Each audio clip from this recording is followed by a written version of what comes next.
Welcome back, folks. Another day, another skate hacks video. Subscribe to my skate hacks channel if you haven't already. That's just a channel where all the skate hacks are going to be posted, nothing but the skate hacks. So today we're going over blunt slides on ledges. So this is just sort of like a rule of thumb video for any type of blunt slide on a ledge, you know, whether it's backside, front side, nose blunt, back nose blunt, switch, whatever the case is. It's just like a video where you can look back to get tips on blunt sliding on ledges, whatever the type. I just wanted to make a video on this and due to popular request.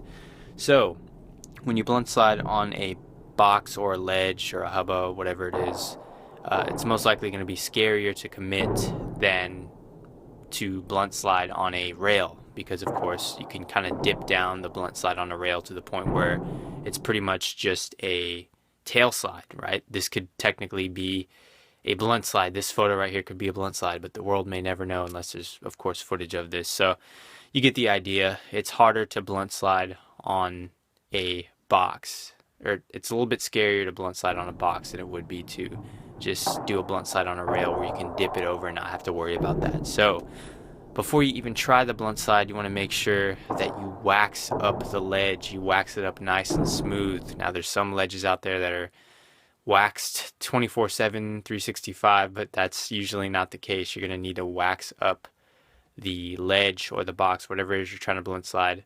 Just put the board in the blunt slide position and you can kind of see where the wheels are going to slide throughout the box. So you want to just wax that all up so that it's nice and smooth. If the wheels aren't going to slide smooth, you're not going to get a smooth blunt slide. So make sure that you wax the top of it. Make sure you got a good wax job on that box.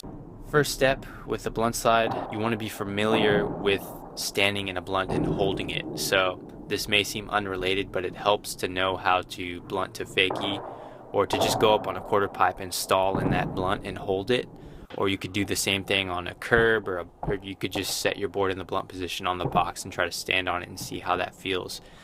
It's definitely not the most comfortable position at first. It's kind of scary. You'll notice that you need to put a lot of your weight on the back foot. The front foot's pretty much just there to keep the board in place. The more weight you put on the front foot, the more likely you are to just slip out completely. The board will slip out on top of the box and you'll go the other way. It's not very pretty. So you want to put a lot of your weight, most of your weight on that back foot. That's what's going to set it in that blunt position, and the front foot is just sort of keeping it there. Don't put too much weight on it.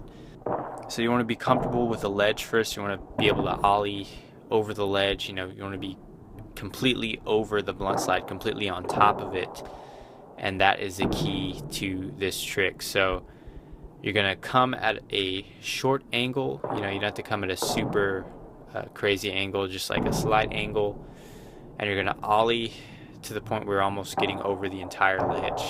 And before you even get onto the ledge, the majority of your weight is going to be on that back foot.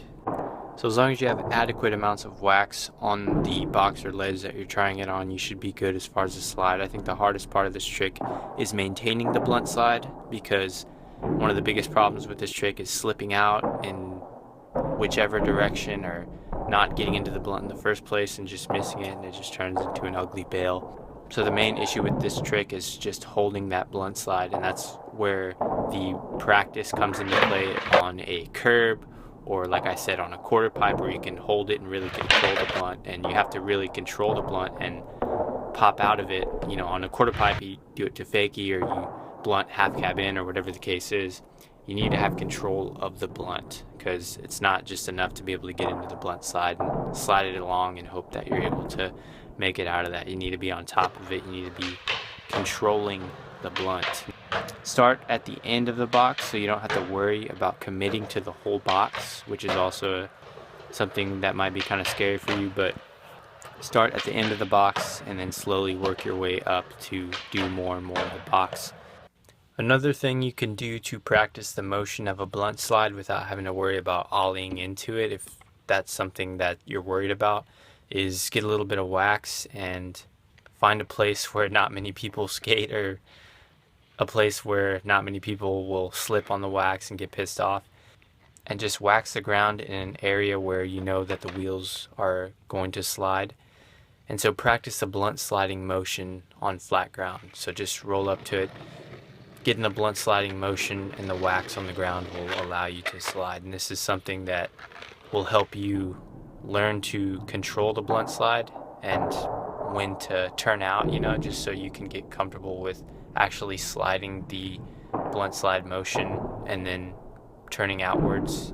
So this is the same motion that you're going to practice on the actual ledge when it comes time to actually trying the tricks. So like I said, you want to come at a slight angle, pop and sort of open your shoulders as if you're going to do a frontside 180. Make sure you're comfortable enough with ollieing high enough to get completely on top of the ledge, and nearly all of that weight is going to come on the back foot. That's a very important thing so that you don't slip out. And from that point on, it's about maintaining the blunt slide, which I said you can practice on flat ground or a small curb. And then after that, you're going to have to control the blunt slide enough to give it a little nudge out and bring it back to regulars. But of course, like I said, this tip doesn't just apply to backside blunt slides. You can also apply these same general tips to a frontside blunt slide or a nose blunt on a ledge, whatever the case is when you're trying to do any type of blunt slide on a ledge.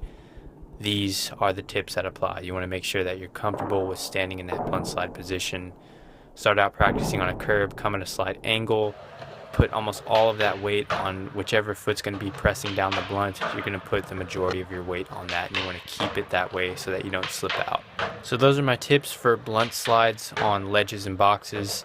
Thank you guys for watching. If you have any other questions about this topic, comment down below. Also comment down below your future suggestions for skate hacks videos. As always, see you next time.